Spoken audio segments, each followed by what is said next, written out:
And there we go. So welcome to today's session, Small Business Survival Guide, brought to you by the ASBAS program, brought to you by Business Station Western Australia, Regional Development Australia and Treaty Business Consulting. So we've got a lot to get through today, as I said earlier, and I am just going to get straight into it. For those of you who don't know me, my name is Kerrie Saverin, and I'm the co-founder of Untitled Business Solutions and very proud to be part of the Australian Small Business Advisory Services Program.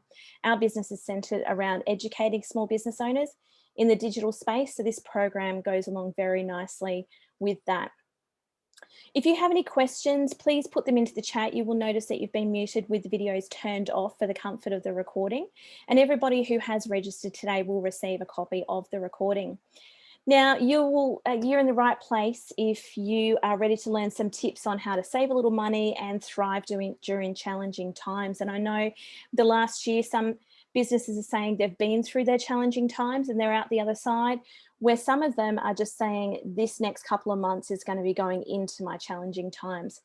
We've got JobKeeper, which is ending across Australia at the end of the month, and there will be a lot of small businesses who will be affected by that. So as we go through the session today, for those of you that have been to one of my sessions before, you know that I like to turn my video off as I'm going through, get really distracted by seeing myself coming back. So I'm still here, you'll still be able to hear me, but if you have any questions, pop them into the chat and I'll get them answered. Now, we all know that running a small business isn't easy, even during the best of times, obviously, but any small business owner will tell you that there's challenges regardless of whether there's a world pandemic or not. You normally have thousands of moving pieces in your business, and you're normally not just the doer, but you're also, you're the accountant, you're the wage clerk, you're everything when it comes to your business. You're trying to keep on top of cash flow, your employee performance if you've got employees. There's just so many moving parts. And many business owners struggle to actually maintain all of those elements during a regular year. But obviously during the last 12 months, we've had to survive one of the greatest threats to small business. Some businesses got really creative and had to do things differently. Obviously, a lot of businesses had to move into the online space, which was something that they'd never had to consider before. And they had to implement a lot of these things in a matter of days, let alone weeks. Now, the point is that your business can make it through the hard times. You just need to have a plan for it. It may mean stepping outside your comfort zone sometimes, but certainly it can. And, I understand that for many businesses, the removal of JobKeeper at the end of this month is going to cause a lot of dramas. And people are looking for ways that they can put a plan into place to save. So I'm going to go through 10 points with you today. So these are the 10 points. We're going to be talking about managing your mindset, clarifying the problem, focusing on your customers, conducting a SWOT analysis, create objectives and a plan, reducing your costs, managing your cash flow, meeting with your accountant, using low-cost marketing, and being persistent, creative, and pivoting, which I'm sure you're so sick of hearing that word, but I'm going to talk a little bit more about it. So straight into it, the first one is managing your mindset. Now, if your business is struggling, it's absolutely essential that you are managing your mindset. When things get tough, it's really easy to enter that downward mental spiral. And in the case of JobKeeper ending at the end of March, it may very well be that you're already in that spiral now because you're concerned about what is happening for the future. You start to think about all the circumstances that brought you to where you are. You start to second guess yourself. You're wondering whether you would be in a better place if you'd have acted differently, or if you'd have done things differently, and you really begin to doubt your abilities as to whether you can actually continue. But the thing is that the more you engage in these negative comments and let them happen, the worse you'll actually feel and the worse it will get. So as you work to possibly stabilize and turn around your business, or you might be putting a plan in place to stabilize and turn your business around, but it's really important to maintain a positive mindset. Now, I think you'll all agree that, if we wake up one day and we get out of the wrong side of the bed and we're not feeling great, if we can move past it, have a cup of coffee, get on with our day, everything just turns out a lot better. If we stick with that bad attitude, you can guaranteed you're going to kick your toe on the end of the bed. You'll probably have a car accident on the way to work or back into something. It normally just tends to just tenfold. And keeping on top of your mindset is going to stop that from happening. Now, I just want to be clear that this doesn't mean that you're pretending that everything is okay. You're not burying your head in the sand. It just means that you're maintaining a faith in your ability about being able to turn things around or bring about positive outcomes. There's always, I'm so lucky in the fact that I'm a very optimistic person. So I always, the glass is always half full. And it's quite interesting that and I see this regularly with my role in the Chamber of Commerce, where a problem will come up. And I'll quite often, this is the problem. And so we can't do this anymore. And I could go, okay, well, we can't do that, but we can do this. So I'm always looking for a way around and a way out in a positive way. So there were a lot of business greats who struggled, and mindset was obviously a very, very big factor for them. So here's some examples. So you've got Thomas Edison, who failed thousands of times before he was able to develop a fully functional light bulb. Apple almost collapsed under bankruptcy when Steve Jobs was president. Bill Gates' first business was a complete total failure. Henry Ford's first automobile business went bankrupt within a year. So the majority of these people became successes because of their failures. And from a personal note, for myself, absolutely everything that I have learned about business has come from my failures. And I'm now in a space where I know if something is going wrong, this is a great thing. I'm going to learn so much out of it. And I'll talk a little bit more about that later as well. But in spite of all these difficulties, those particular individuals experienced great success. They would be classed as what we would class as today as successful people. But it was because they persevered. They were incredibly resilient. And if you want your business to succeed, you need mental toughness. You must be able to persevere in the face of difficulty and just keep going, even when things look like they're impossible to be able to move forward. So if you follow these few steps, this will help you to overcome a negative mindset. So paying attention. So it's easy to let negative thoughts sort of get into your mindset without putting up a real fight, really. If you're going to overcome these thoughts, you must be aware of what you are thinking. You need to be able to identify unhelpful mental patterns as they will pop up, absolutely. So pay attention to what you're thinking and the story that you possibly are telling yourself. This is hopeless, I can't see any way out of it is a really good example. So that kind of language definitely doesn't help. Questions. So as these negative thoughts arise, question them. Are they fact? So, oh God, this is hopeless. I'm the worst business owner ever. Is that actually a fact? No. Oh my God, this is unbelievable. I've got us into a disaster. Have you really got us into a disaster? Not normally, no. It's most likely these thoughts that normally pop up are not true. Silence. So after you've questioned and you've answered these negative thoughts, you need to begin to silence them. So avoid letting the same thoughts steal any more of your mental energy or any more of your time. Just silence them. That's it. That's just not true. And replace. So as you shut down that inner critic, can I tell you, there's been so many people who have discovered imposter syndrome in the last 12 months, and that's another whole conversation. But as you shut down this inner critic and you fill it with silence, you need to actually replace it with some positive thoughts. Some thoughts that are actually going to help you get through what you're about to face or what you have been facing. So making yourself stronger, overcoming challenges, and growing amidst all of the difficulty that might be surrounding you. So as you push through problems and challenges, I want you to think about why you originally started your business or why you are in business. Now, whether you've been affected by the COVID-19 pandemic or whether you're just looking for some great strategies to help you move forward in your business, this is a really good question to answer. So what was the big problem that you were really passionate about solving when you started your business? Why?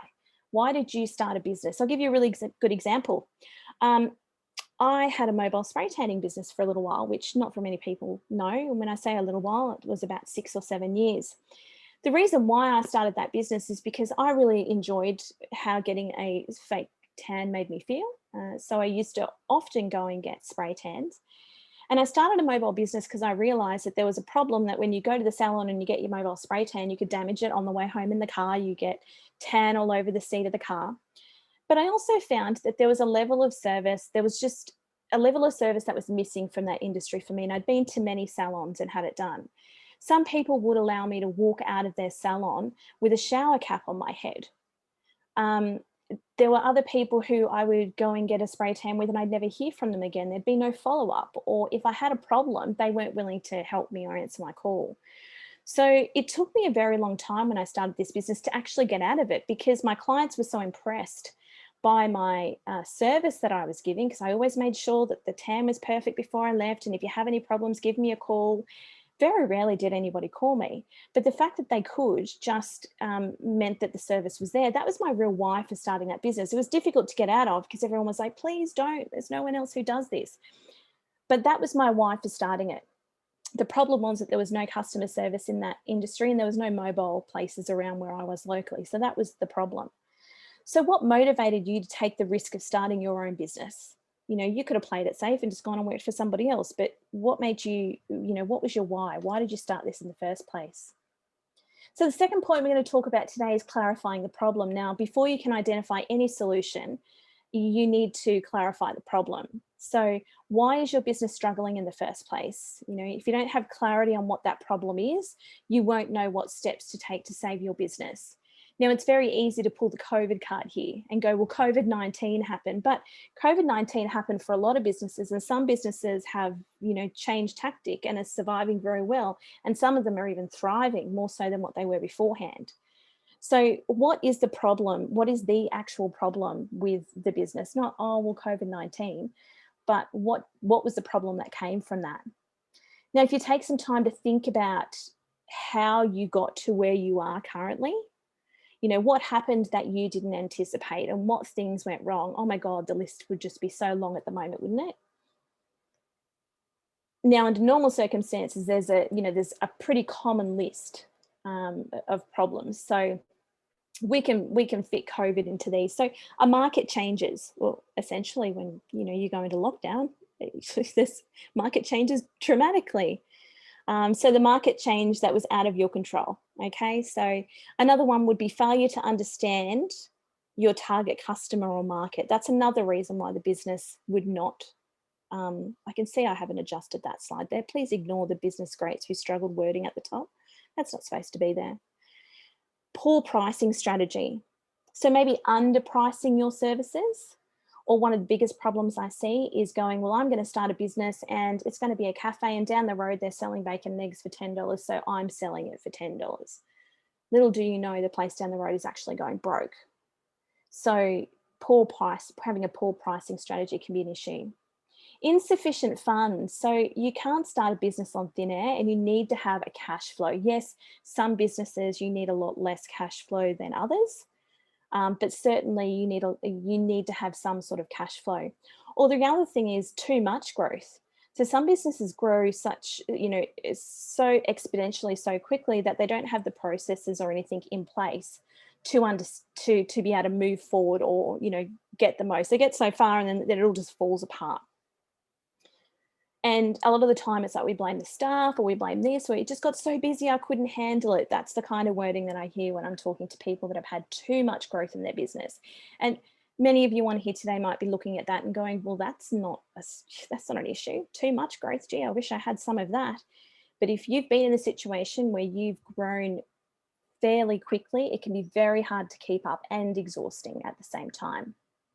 So identifying key problems within your business, it can be a real painful exercise. Like no one likes to be reminded of the ways that they have failed, absolutely. But if you want your business to thrive during any kind of challenging times, you need to be able to put your finger on the primary challenge. What's the issue? If you go to your doctor and you're not feeling well, what's the first thing that they try to do? Well, they try to determine why you're not feeling well. What's the illness? And once they know what that is, then they can, give you some sort of treatment, whether it's medication or, whatever the case is there. But they don't just pull you in and go, rightio, let's just start giving you some random stuff and see if that works. We don't really know what your problem is. And you need to be exactly the same with your business. What I do find is that a lot of business owners, when they find that they're either in trouble or their business is not where they want it to be, they just start throwing everything at it. a bit like an octopus. Quite often you may have heard me talk about that concept before, where I meet some people and they're just like an octopus. They have like 8 legs out there and they're trying to grab hold of every single customer that they can, but in doing so, they're not really being very effective at all. So you need to make sure that you identify what your problems are. You can't really determine a proper solution if you don't know what the problems are. So what are the specific challenges, etc., that you're having? Number 3 is talking about a focus on your customer. Now, when times are hard in business, this can be one of the first things that go, because all of a sudden it becomes about cash flow, or it becomes about cash. But you need to look at the big picture and you need to be focusing in on your customer, because at the end of the day, they are what is at the heart of your business, is your customer. If you don't have customers, you don't have a business. So when deciding on what actions that you're going to take to strengthen your business or move your business forward, you always need to keep your customers at front and center. If you're going to make changes to your business, how is that going to affect your customers? You know, ultimately, if you are hurting your customers, you're hurting yourself and you're hurting your business. So you'll lose the people who are at the very center of your business if you don't constantly have them front of mind. Airlines are a really good example. And I know they've had a tough year and I might be picking on them a little bit. I get that. But I'm going to take you back before this pandemic. And I want you to think about airlines. Now, over the last 10 years, airlines have gone to great lengths to cut costs, improve profits, service declined, customers were hit with various fees that they never had to pay in the past. And as a result, they totally changed the whole realm of travel. Customers got increasingly frustrated and fed up, and it seemed that everybody that you talk to nowadays has an airline horror story. Flying used to be seen as this luxury. It was this thing that you did when you were going on holidays, when you were a high-powered business person and you were flying interstate, and now it's just this necessary evil. You talk to anybody that flies on a regular basis, and when somebody actually gives them service, they actually go, "Oh my God, somebody offered me some service today." So it's a really good example where sometimes taking the focus off your customer is not the ideal. Before making any changes to your business, you need to consider how it's going to affect your customer. So if customer experience is one of your key competitive advantages, so if you look at your competition and your point of difference compared to your competition is the level of service that you give, then you need to be especially careful about what changes you make that could affect that. If you destroy one of your competitive advantages, you know, if that's service, then you may end up dealing with a worse situation than what you're currently in. The great situation that we have here with COVID is that I think when it comes to change over the last 12 months, every single one of us in this country has had to adapt to change. And humans don't like change at all. So we're forced to adapt to change. So that's a really good thing. And also, I like to call it pulling the COVID card is what I like to call it. So you're making changes to your business based on the current circumstances, which is that we've had a worldwide pandemic and the government was giving us subsidies for that. And now those subsidies are taken away and we're having to reassess our systems and processes. And people are a lot more understanding today than what they would have been 12 months ago. So if you make changes that would directly affect your customer, you need to make sure that you're communicating those clearly, because everybody will understand. You explain to the customer why you have to make these changes and the outcomes that you expect from them. What difference is that going to be? What's their experience going to be that's different? The more transparent you are with this, the easier it will be for you, and you'll find that a lot more customers will actually stick with you if you have to make changes. So communication is key. I love this picture. Just reminds me that as children, you know, we communicate all the time. You know, a 3-year-old, they talk. And then as we, you know, move into adulthood, we stop communicating. So communicating everything to your clients is really important. Now, during times of global crisis, it's especially important to keep a focus on your customer. You know, people will remember the actions that you take in those times. So if you are seeking to make changes in your business, even after the pandemic appears to be easing, you know, as we sort of come out of it, communication is the key, as I said, to make sure that your business is successful. So during the COVID pandemic, many educational companies made their resources free to parents who were suddenly forced to homeschool. So that was a bit of a change. Audible was giving away free books for kids. Moz provided free courses on search engine optimization that helped small businesses to strengthen their online presence. And Loom offered significant discounts on their video recording platform so that people could stay in touch with their family. All of these examples that I've given here today would have hurt the bottom line profit of that company. But do you think their customers felt appreciated? Do you think they gained customers? They would have, absolutely. They would have really, they would have pulled some customers in, they would have made them feel great, and you won't forget that as a consumer. And as I said, they're losing out on the profit, but it's about building the brand, and it's about doing good for others instead of just focusing in on the profits. It was about, what can we do to help? If you can keep the focus on your customer, there's a much greater chance that your business will weather the tough times, and you'll have loyalty at the end of it as well, which is really important. Number 4, conducting a SWOT analysis. That's a big word, analysis. But if you want to succeed as a small business owner, you must be willing to honestly evaluate how things are going. You can't ignore problems. You can't just hope that things are going to get better. It's essential that you take a long, hard look at things and make changes based on what you see.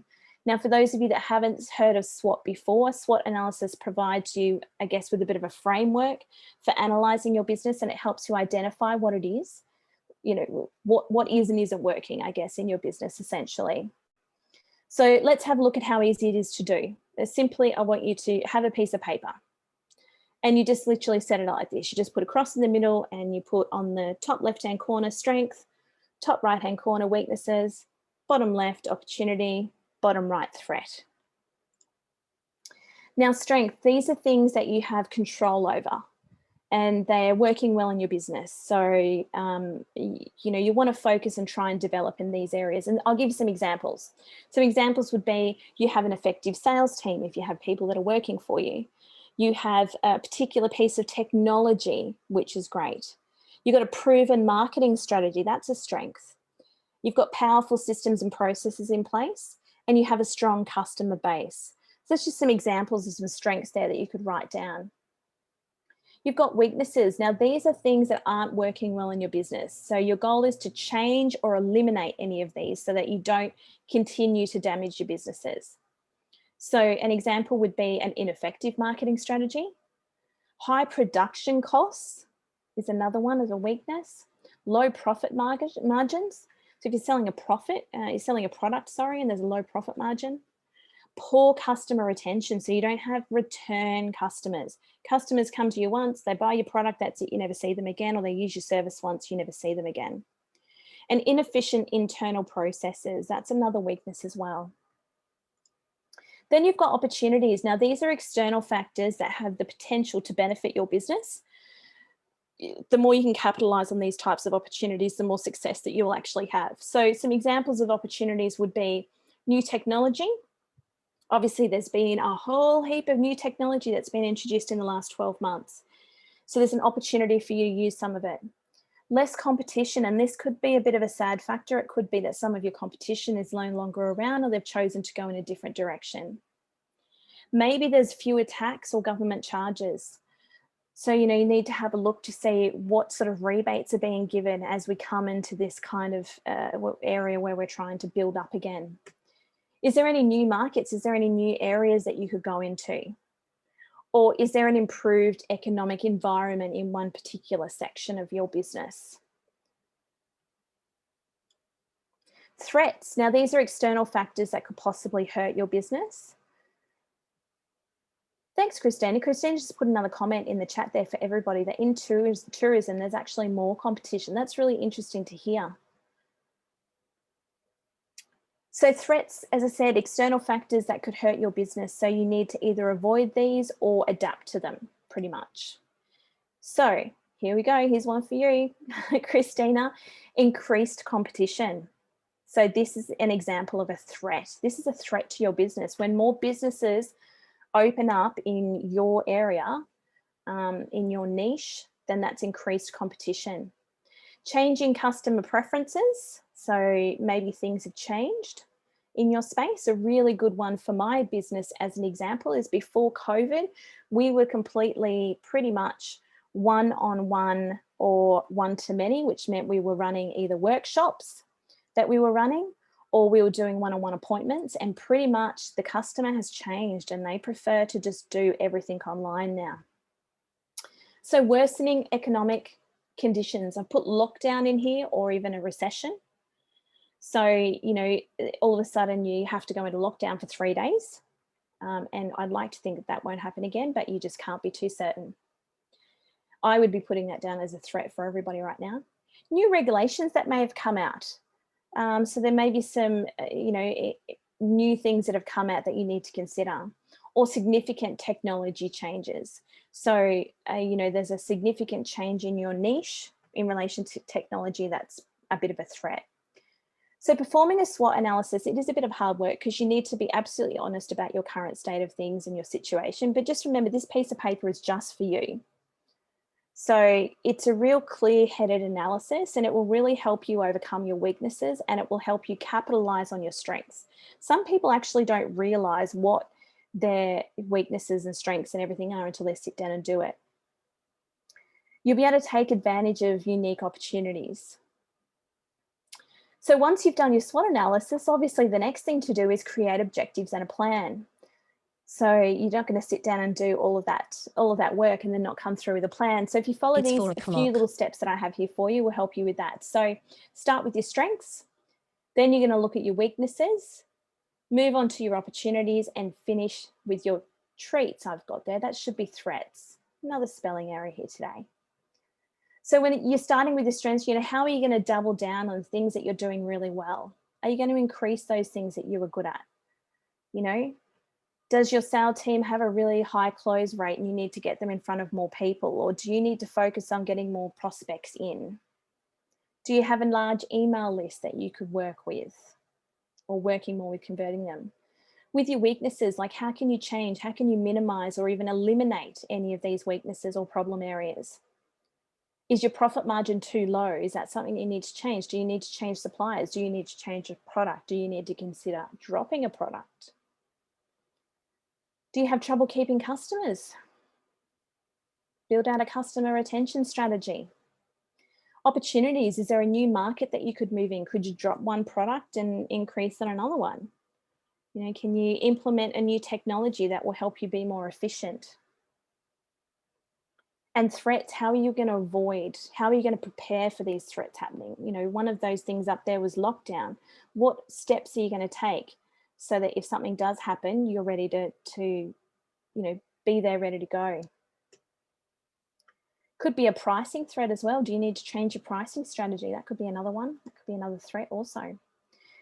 So remember that when you're doing this, you need to create both objectives and have a plan for how you're going to meet those objectives. So it's not enough to just say, well, I want to increase my profit margin. You'll want to determine the specific steps that you can take to make it happen. And your objectives need to be 3 things. So they need to be measurable. So you must be able to determine whether you've hit your objective or not. You know, like I want to increase my revenue is great, but I want to increase my revenue by $10,000 is better. They need to be achievable. You know, it needs to be realistic in your goal setting. You know, I want to get to $1 million in the next 30 days, may not be. So aim for things that you can actually achieve. And 3, they need to be timely. So measurable, wanting to achieve an extra $10,000 by the end of December, or whatever your time frame is. Give it a bit of sense of urgency. You want to make it a little bit of a challenge. So number 6, reducing your costs.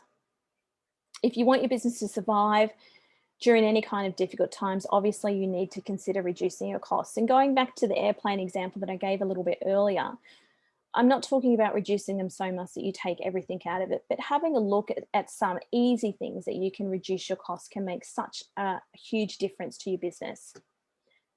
So some steps for you would be, starting with cutting your discretionary costs.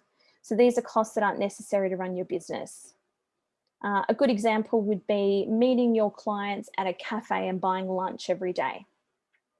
Okay, yes, it might be helpful to meet your clients over lunch and you're killing two birds with one stone, but do you really need that expense on the business of a $20 a day lunch? Could you meet them over a coffee? Could they come to your office? Could you save quite a bit by doing that? It might be that you supply tea and coffees to your whole entire staff once or twice a week. Is that something that needs to go? You could have the highest speed internet. Maybe you can knock it back to the one that's not so fast. Or then, of course, there's off-site events. If you're still going out networking, that might be something that you have to cut. And I know that's a little bit hard when it comes to your marketing, but we'll talk about that a bit later. Or maybe even some of your advertising needs to change. So you need to look at ways that you can reduce your costs, but still achieve the same outcomes that you already are. So can you reduce your travel costs by using a program like Zoom to meet with your clients rather than meeting with them in person? Can you cut down on your IT expenses by using a less expensive software? A really good example would be, can you cut back on, maybe you have a contractor who does all your brochures, maybe you can learn to make them yourself in Canva. So there's other ways that you can sort of reduce costs also. So consider your office or premises cost if you have any. So I'm not sure whether it's the case so much now, but certainly through the pandemic, a lot of leases where people were paying only half rent or a quarter rent or no rent. They were talking to their landlords about it. Communication is key, explaining the challenges that are coming. And with the end of JobKeeper coming, there might be more in your business. And take a look at your supply chain. So have a look at what's supplying your business or what your business costs are, and see where you might be able to cut there a little bit or change a service. It doesn't necessarily, mobile phones is a really good example. I loved being with Telstra. I had never had any problem. I could go to the middle of Australia and I could make the phone call. But the fact of the matter is I never went to the middle of Australia to make a phone call. I always work between Brisbane and the Gold Coast and Toowoomba, and I never have a problem in that area with phone service. So why was I paying $110 a month for a phone service I could pretty get for $30 from somebody else? So that's an example of cutting some costs. At some point, you may have to think about reducing your staffing costs, and this becomes the really hard part. I know that this is hard. It's hard for every business owner. No one wants to be put out of a job, and no one wants to be putting anybody out of a job. And it's been very easy to keep staff members there, particularly if you've been using the JobKeeper subsidy. But you may now be looking straight down the barrel of having to let staff go after JobKeeper gets lifted. Remember, this is about your business surviving, and even your staff will understand. You have to be willing to make the hard decisions sometimes, and cutting staff costs as early as you possibly can ensures that you still have a business in the future. Before you do sort of lay people off, I want to have a look how you might be able to reduce your costs and see whether you can save something there, but also, rather than let them go completely, can you step them back to part-time? Is there an option there for you for them to do that? You'll need to communicate very clearly with your employees about everything that's going on and explain why you're cutting and why things are happening. Simply if you've been writing this out with JobKeeper and you know that the revenue is simply not going to be there come April, then it's a discussion that you need to have. Because honestly, if you're not having it with your staff, they're out in the lunchroom talking about it over coffee anyway. Gee, I wonder what's going to happen after JobKeeper. There's fear, uncertainty, and doubts in staff members. So if you're not having problems and you're able to go, things are looking great, guys, are really picking up, or things aren't looking great, we're either going to have to pick our act up, or unfortunately come mid-April, I'm going to have to let some of you go. And as scary as that may sound, having the opportunity for them to be able to improve can be a big factor as well. So cutting costs is never a fun thing. You and your employers will have to make sacrifices. You'll have to give up some of the perks and luxuries possibly, but it's important to look at the big picture. The actions that you take today will produce results in the long term and keep your business going for the future. Sacrificing now increases your chances of your business surviving for years to come, so that you can look back on this and go, wow, I actually survived. Number 7, managing your cash flow. So cash flow is ultimately what keeps your business alive. Now, each month you have obviously cash that comes into your business in the form of payments from customers or clients, but you also have cash going out to your business expenses, whether it's rent or supplies or wages or whatever it is. So you have costs as well. So now, to be clear, when we say cash, we don't necessarily mean actual cash. We understand that it can come in the form of direct debit into your bank account. So obviously everything is electronic these days. We're talking about money coming into the business. Now, not having enough incoming cash is one of the biggest reasons that small businesses go under. When you run out of cash and when you run out of income that's coming in, you can't pay your bills. You can't purchase supplies. You can't do any of the other necessary tasks to keep things running. And this means that you need to pay very close attention to your cash flow. Now, you can also, cash flow is a funny thing. It's interesting to see how people feel about cash flow or what they think cash flow is.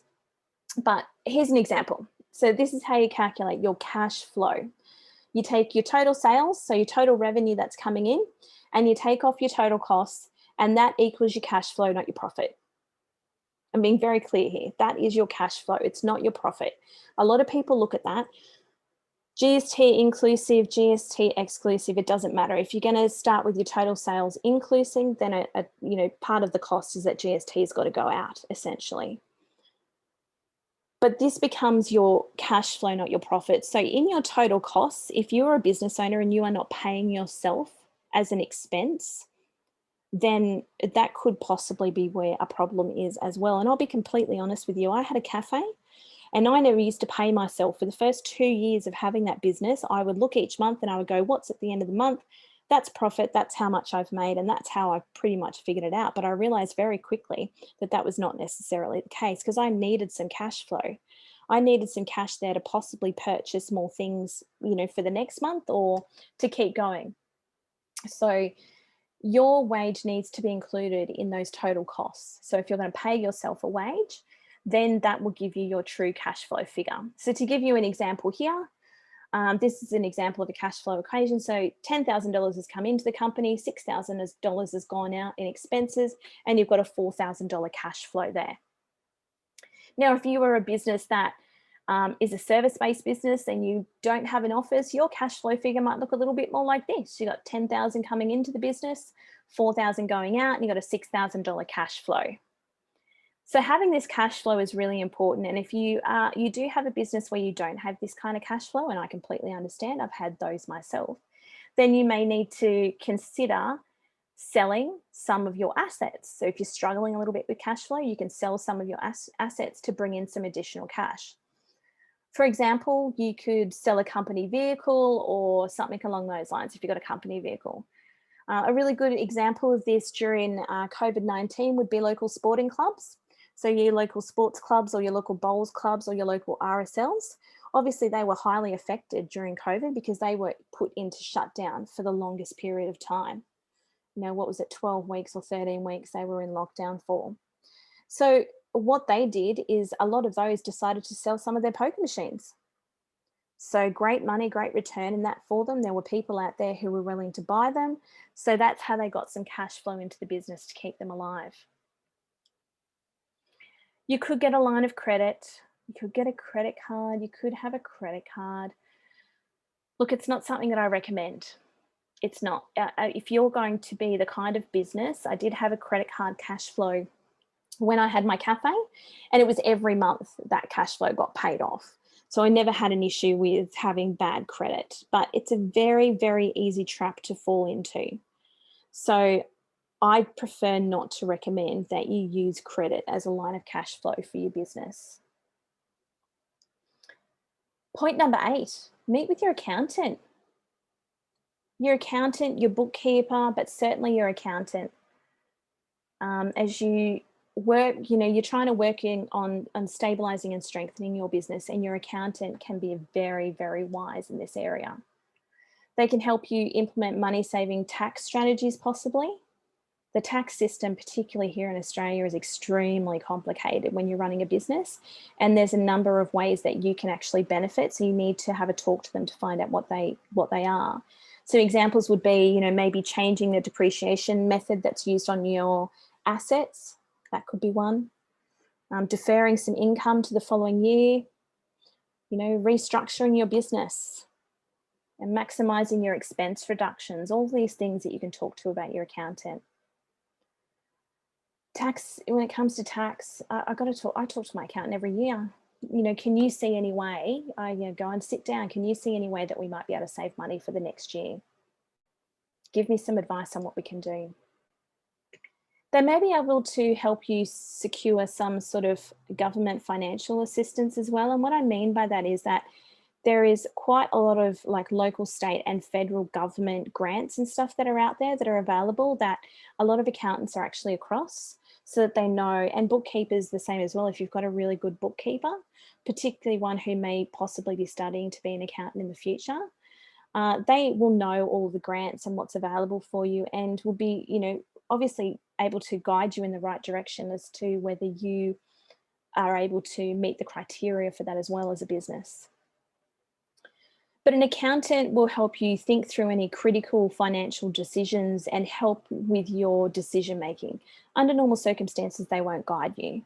They'll kind of say, you have the option of doing A or you have the option of doing B. The benefits of doing A are this, and the not so great things are this, and the same with choice B.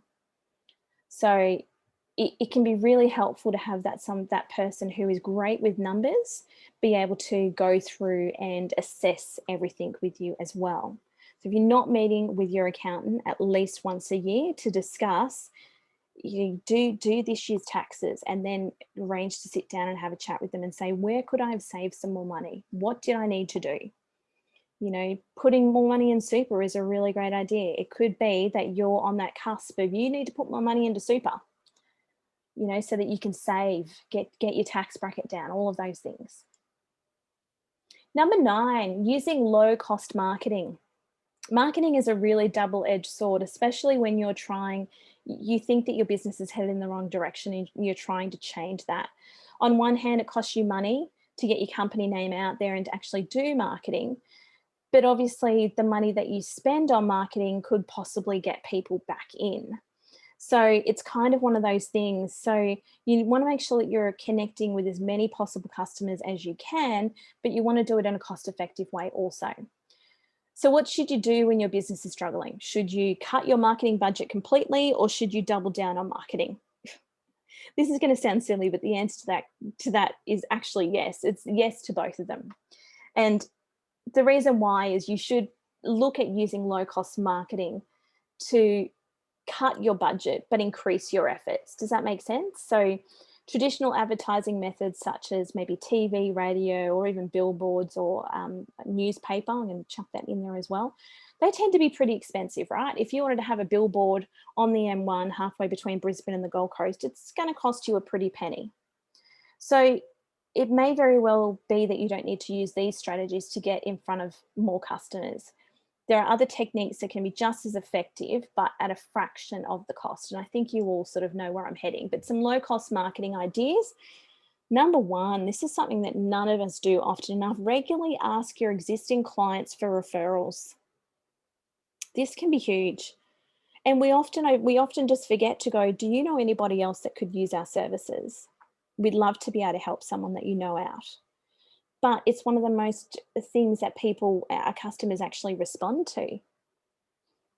Local business networking groups. Now, networking, as I said, it's a low-cost marketing idea. Some networking groups you don't have to be a membership with. You can just go along. Some of them are free. Some of them you just rock up and you buy coffee. So having a look at your networking groups so that you can build your network of people around you. The one biggest mistake that people make when it comes to networking in groups is that they go there with the thought in their head, what can the networking group give me? If you go to a networking group with what can I give the people at my networking group, with that kind of attitude, you will have more success. What can you offer their customers? You might want to attend a business expo or a trade fair that might be coming up if there's something. It might be something that you've never done before. It might be something that you need to consider so you can get yourself some contact. Be a guest on a podcast is another idea as well. It's a way of getting your name out there, and also you get an opportunity to speak about your niche or your expertise. Build an email list and consistently send out valuable information to all of your clients. It might be better for you to not have the billboard on the M1, but to spend that money on sponsoring a local event, because it's going to affect, it's going to get more people for you. Maintaining a consistent presence on various social media platforms. Now the billboard on the M1 might be getting you 64,000 people driving past it every day, so you're getting quite a lot of eyeballs set on it, but you might not have the $15,000 a month that it costs for that to remain there. Maybe you're going to engage a social media manager who you're going to pay $500 a month, and they're going to get you in front of the 60,000 eyeballs via social media. Everyone loves this one, the last one, develop a cold call strategy. Don't you just love cold calling? Everybody hates it, but if you're in a position where you want to grow your business and you want to do something different, you need to develop a cold calling strategy. That is a whole conversation in itself. I had a cold calling strategy when I was a real estate agent that was extremely effective, and I've spoken about it many times in my one-on-one sessions, but it was around talking about what was coming up in the community. So essentially I would ring and they would answer the phone and say, "Hi, Bob speaking." "Oh, hi, Bob, it's just Kerrie from LJ Hooker. How you going?" And they go, "Oh, good, thanks." Because that's the kind of tone we got when a real estate agent rings. "Great. Hey, listen, I'm just ringing because the Norfolk Village State School is actually having a fair this weekend. Do you think we'll see you there?" And you could hear them go, they go, "What? I'm sorry, where are you from?" "Kerrie from LJ Hooker. We're going to be down at the local fair on Saturday at the Norfolk State Village. Did you know that it was on? Do you think you might pop down?" And they go, "Oh, well, actually, I didn't know that it was on, and no, I probably will pop down." "Oh, great. Well, when you come down, come and say hello. We've got a stall down there, so we'd love to see you." And they go, "Oh, okay." And you go, "Great. Well, have a good day. Thanks, Bob." And they would be stunned. They wouldn't know what the go was. Then the next time I'd ring and I go, "Hi, Bob speaking. Hey, Bob, it's Kerrie from LJ Hooker. The last time we spoke, I was talking about the Norfolk Village State School. This time I just wanted to tell you about a sausage sizzle that's happening at the soccer club on the weekend. I'm not going to be there, but anything for a free sausage. So I thought I'd tell people that it's happening." "Oh, great, Kerrie. Yeah, it's great." I'm building rapport. And then eventually at some stage or another, there would be someone who would say, "So how is the market going anyway?" And we would start having conversations about real estate. So if you want a really effective cold calling strategy, we certainly can have a one-on-one session about how we can do that for your business. But when it comes to marketing, you're only limited by your imagination, just keeping it low cost. I'm running right on time. This is so unusual for me. Number 10, we're up to our 10 points. Number 10 point. So be persistent, be creative, and pivot, because we haven't heard that word enough in the last 12 months. Now, what separates businesses that fail from those that actually thrive is persistence and creativity. Actually, that's the two things. So successful businesses persist through challenging times and come up with creative solutions to their difficult challenges. Now, whether that means pivoting or changing, they don't give up in the face of adversity. Sometimes they go in a completely different direction and a completely different business model. But that's what makes their success. Polaroid is a really good example of a company that didn't approach problems with persistence or creativity.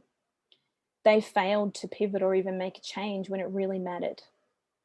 So as digital photography really began to take over, and it was sort of in the late 90s that sort of started to happen, believe it or not, Polaroid executives, they just continued to insist that people wanted hard copies of their photos, and they ignored the massive challenge that was staring them straight in the face. They knew the threat was there, but they decided to do nothing about it. And they wouldn't even consider any other business model. Now, as a result, they were forced to file for bankruptcy in 2001. And one of the greatest companies was just simply destroyed. The one thing that Polaroid had, and they had right from the beginning, was our desire for immediacy. You know, our desire to have things now. When we take a photo, we want it now. We didn't want to take it and develop it and do all that kind of thing. We wanted it now. But when things started to go digital, rather than investing in ways of taking that brand forward, they just stood their ground and thinking, we've got a product that everybody wants. But of course, time changed, and they changed very quickly. So during COVID, we had a few business pivots that I'll talk to you about. So obviously there was a lot of breweries that started making hand sanitizer. Clothing companies started making medical masks. Motor companies such as Ford was a really good example. They did this. They used its infrastructure to make ventilators and medical face shields. This is obviously COVID-related examples of where businesses have had to, you know, do you think Ford ever thought that they would not be making cars, or do you think that they would ever be making ventilators or medical mask shields? Like, that just was probably never a threat to them previously. And this was probably the worst thing about COVID, is that it just came from out of nowhere for the majority of us. Now, you can make pivots in your business so that you can stay afloat, absolutely. But I want you to think about the word pivot. It actually means one foot is standing still and the other one's going around circles. So, of course, you can pivot to make some changes, but eventually that you need to make some decisions that have you moving forward and not going around in circles. You want to make sure that you have business growth leading into the future, that you're not just treading water for now. The reality is that every business will face challenges. You know, technology is constantly changing, and the market is always fluctuating. There's new competition, you know, is coming in and regularly emerging.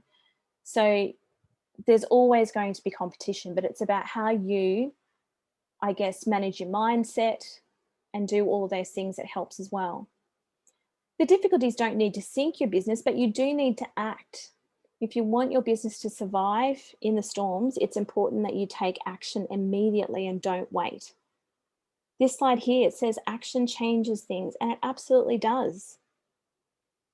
For those of you that haven't heard my story before, when COVID hit, 100% of my business went out the window. This happened for me in the second week of March, sort of a week and a half before all the pubs and clubs were told they had to close. And I said, what do I do? I've got a mortgage repayment at the end of the month, and I went and got a job at Woolworths packing shelves because I didn't know what was going to happen. There was no talk of JobKeeper in the second week of March. JobKeeper was really only considered when they closed all the pubs and clubs and they could see 2 weeks down the track that there was a problem with them being able to retain staff. I had already been in my job at Woolworths for over a month by the time that happened. I wasn't entitled to JobKeeper because I didn't have enough stats from the year before. My business was relatively new. So it wasn't an option for me. So not only did I have to change the direction of my total business, but I changed the direction of my total life to try and make things work.